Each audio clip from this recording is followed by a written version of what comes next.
Tasneem or Tanseem. Tasneem from the US. Assalamu alaikum. Salamullah. Okay, so I grew up in the States and I found a good prospect, but he lives back home, which is a Muslim country.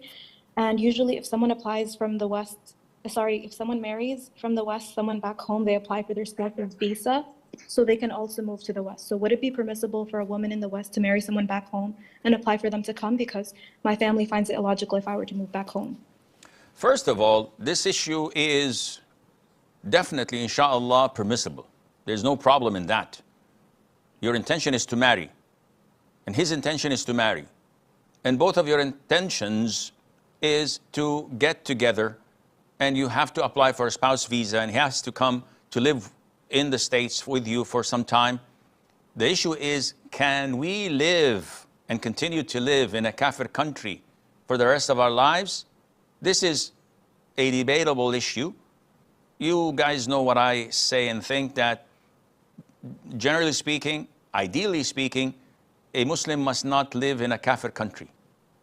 There's no dignity or honor in living among the disbelievers who look down upon you and your religion. And the Prophet encouraged, alayhi salatu wassalam, all Muslims to migrate and live among the Muslims.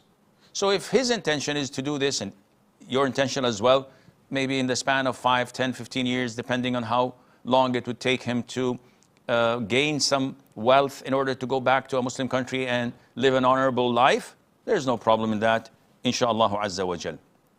Mahmoud says, when we buy second-hand cooking pan from non-Muslims, we have to wash it.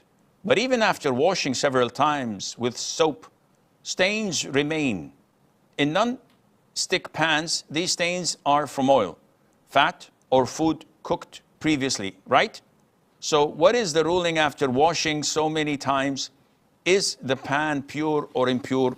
Can it be used for cooking? So generally speaking, eating and drinking in the utensils of Muslims and non-Muslims alike is permissible, because these are cups, jugs, plates, pans, and the likes. So there's no problem in eating in them, because the Prophet ﷺ ate from it, as in the hadith of the Jewish woman who invited him to eat from a ram, him and his companions, and he ate from their plates. As in the hadith of a Jew boy inviting the Prophet ﷺ to some lard or fat with barley that had a smell to it, and the Prophet ate from it, alayhi salatu wasalam. And of the hadith of the woman, the idol worshipper, who the companions borrowed from her container, water skin bag or container, and performed wudu. So this is, generally speaking, permissible.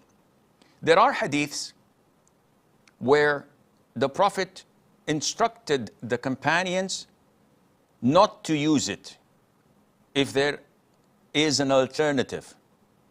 And if there was no alternative, then they should wash it and then eat in it.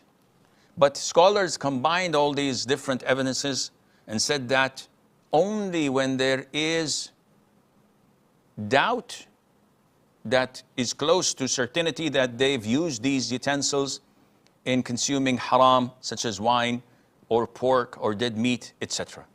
In this case, yes, we have to wash it and then eat and drink in it. So generally speaking, if you buy a pan that was already used by non-Muslims, the default, it is pure until proven otherwise. But if you have doubts that this might be from pork or haram meat, then you may wash it thoroughly. The stain that remains is just a color. It's a stain that has no mass to it, and hence it has no impact on the permissibility and the purity of that pan, and Allah knows best.